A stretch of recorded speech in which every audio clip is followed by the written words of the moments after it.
Today we are getting another look at the devastation that homelessness has caused our community. But we have a real obligation to our community to solve this problem.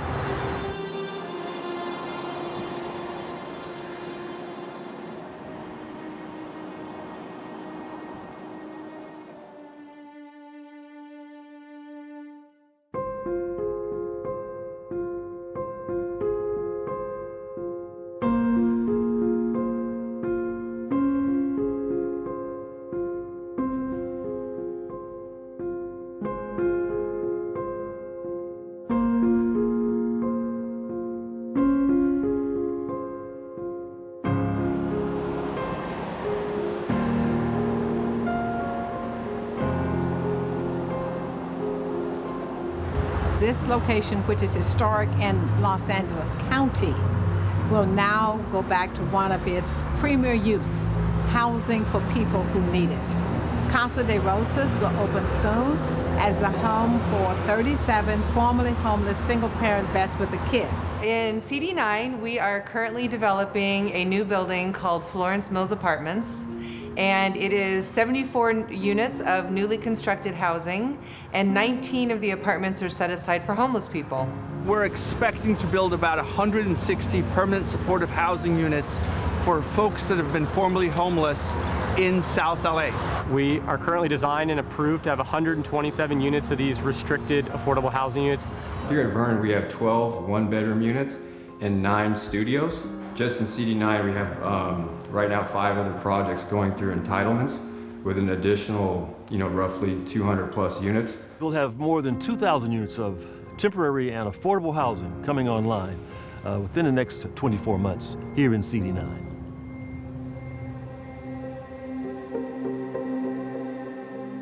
The magnitude of the problem, when they did their point-in-time count in January of 2020, was about 66,000 people are currently homeless. So the magnitude of the problem is enormous. Unfortunately, we have the second highest concentration of homelessness in our city. Some 500 along the freeway here, the 10 freeway, more than 2,200 in facilities, and almost 2,600 that are unhoused. Almost 5,000 individuals who are experiencing homelessness. That number is just unacceptable. We have to do more, we have to do better, and we have to be more creative in making sure that we are coming up with the kinds of solutions that are meeting the needs of individuals who are experiencing homelessness. 5, 6, 7, 8, 9. And so we are attempting to address the situation in several ways. We're providing emergency temporary housing, we're providing permanent supportive housing, and also we're providing affordable housing.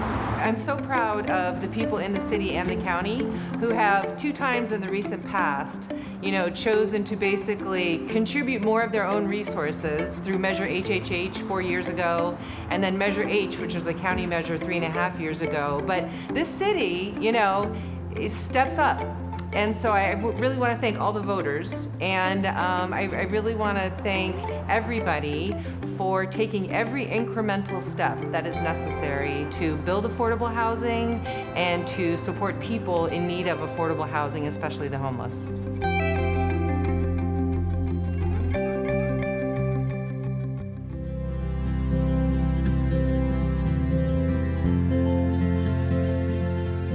We're here at Slauson and Olive, Caltrans parking lot.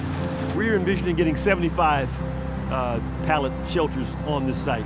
The pallet idea is that it's a self-contained housing unit. It's about the size of a parking stall.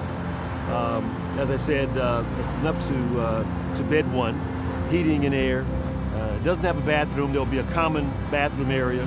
This, I think, represents the kind of emergency pop-up shelter that's possible. And again, it's a part of our strategy. So we've got temporary pallet housing, we've got permanent supportive housing, we've got affordable housing, we'll have safe parking. We're providing a variety of options to address this issue in a comprehensive way.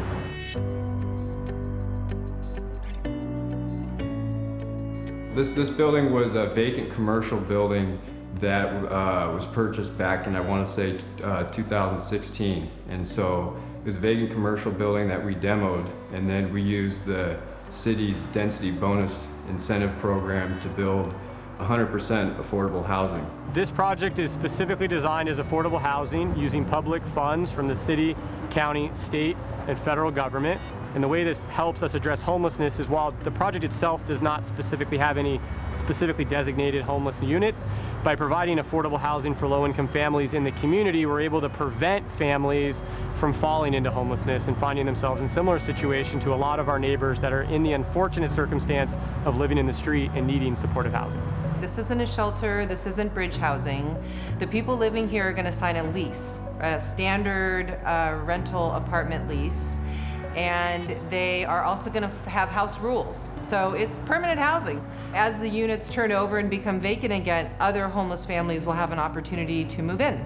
So we're creating effectively a long-term housing infrastructure for the city. These units will be available to formerly homeless households for decades to come, for at least 55 years.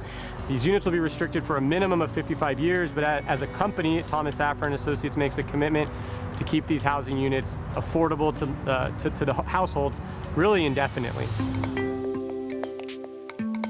We're excited to be here at 68th and Avalon, the site of our first navigation center here in CD9.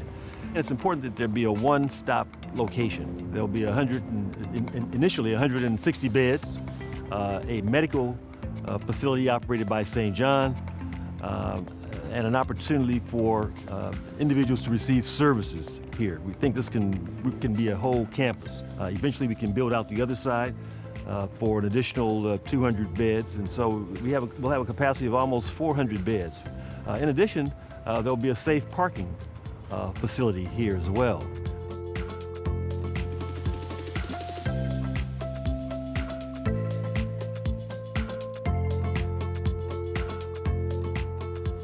What we've come to understand in our 30-plus years of providing housing is that roof over the head is not enough.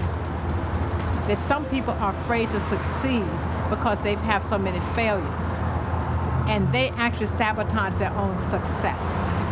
And the services that we have are services they wish they had had when they were homeless with their kids. We will have a daycare center on site, so that for parents with those age kids who need that kind of support, they're right here. Substance abuse counseling with job readiness, even readiness at the high school diploma level, up through college, it is here.